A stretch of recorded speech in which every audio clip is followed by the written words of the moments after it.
Aiming your crosshairs at enemies and shooting them is fun, said someone 30 years ago when first-person shooters just started to appear. But the popularity of Call of Duty released in 2022 is proof that some things just never get old. In this video, without spoilers, I will tell you about the plot, multiplayer game modes, progression, and strangers that you will inevitably meet on the internet. What does the fox say?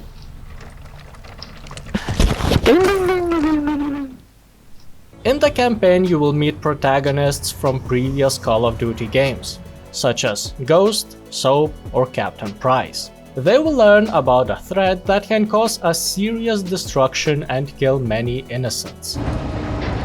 Steaming Jesus. Since our heroes work illegally, commit war crimes, and kill dozens of bad guys every day with their eyes closed, they are not afraid to get their hands dirty to stop the disaster from happening.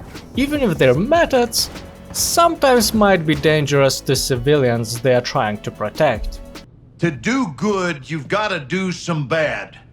As always, Call of Duty single player offers the action movie experience. Chasing enemies in vehicles, shooting while leaning out of the vehicle, destroying vehicles, getting shot by vehicles, and the game is not even about the vehicles. It's all about guns. Guns that every fan of the game can recognize but cannot call them what they are. It changes everything! The campaign offers all types of missions that over all those years players take as granted. Shootouts when everything around you explodes, flying above the battlefield and supporting the friendly ground units from a gunship, stealth grass simulator missions when you in a ghillie suit take out enemies one by one with a sniper at very long ranges, or playing first-person Tetris, trying to avoid moving blocks. The game also introduces a very light survival experience where you have to create your own makeshift weapons in order to deal with the bad guys. Basically, each mission in single player is as different as it can be, so it doesn't get repetitive. And nevertheless, even though single player is fun, let's be honest, as soon as you finish it, you will forget about it. Since the game developers are focusing on multiplayer game modes so much that nowadays Call of Duty's campaign feels like a nice addition to the game rather than the main product. And these feelings are absolutely justifiable, because killing real players is where the fun starts. Nothing feels better than knowing that someone somewhere is crying and breaking their keyboard because of your actions. There are many various multiplayer modes in Call of Duty, so everyone can find something they like. Probably the most popular mode, and free to play as well, which might be the reason why it's so popular, is Warzone 2. Old good battle royale, where 150 people are fighting each other until there is only one left.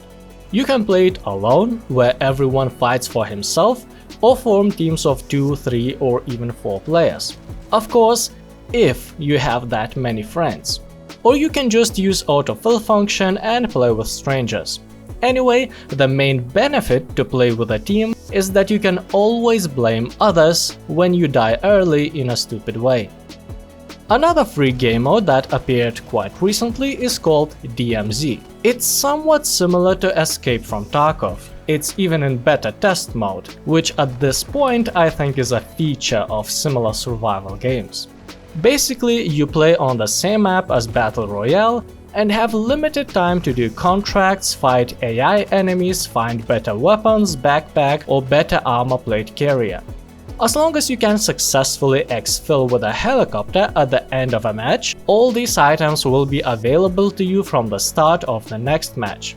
The problem is, there are 20 teams of real players who need the same things, and they might prefer to hunt other players instead of fighting AI.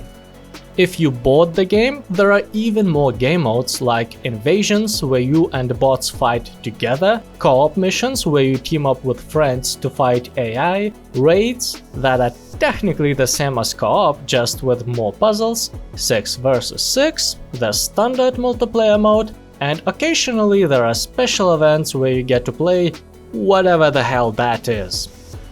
The multiplayer has few progression systems that could be separated into two main categories: weapon upgrades and visual customization.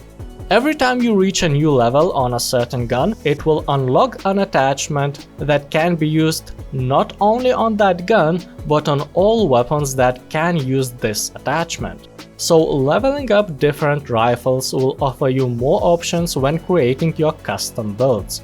Furthermore, fully leveled weapons can use the attachment tuning option, where you can use sliders to adjust weapon stats, so that technically every player might use something completely unique. Though in reality, tuning doesn't play a very big role, and anyway everyone focuses either on aim down sight speed or recoil control. Visual changes, such as weapons camouflage, stickers, and other similar things, can be unlocked by completing challenges that usually require you to make a certain amount of kills in certain conditions.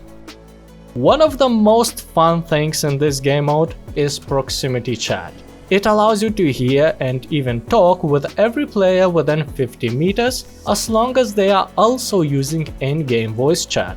This interaction gives you an opportunity to learn a lot about the people you are playing against. How to look beautiful. Make sure I get my beauty sleep. If they care about your opinion. Shut up, bitch. Or they can simply keep you updated on their declining health condition. Fucking killed my... Sometimes you can even learn a new language. Meeting weird people in games is fantastic. It allows you to feel normal for a few moments. And let's be honest here, what can be more entertaining than a conversation between two players who are trying to kill each other? Fucking piece of shit. Sayonara, bitch. Call of Duty game developers know how to keep players engaged, even if technically the gameplay is pretty much the same and have not changed much for the last 20 years. The story has so much action and so many different tasks that there is no time to get bored. Every new mission brings something new. The plot has twists, familiar characters, raises some moral questions, so the story also keeps players wondering what will happen next. I believe most people will experience all 8 hours of campaign in a single gaming session. Story? 8 out of 10.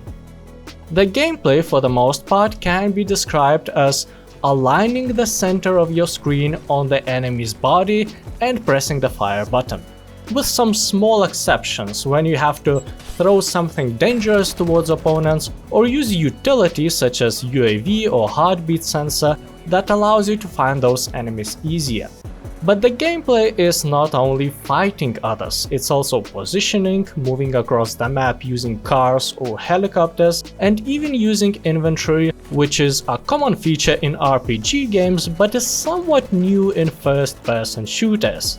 And it shows. Since managing inventory in this game can feel sluggish, it might be difficult or even impossible to pick up some items, especially when they drop close to each other, but nevertheless it adds depth to the gameplay. I would rate it 7 out of 10. At the moment feels unfinished, but I like the general direction. The replayability is based on players' engagement in multiplayer modes.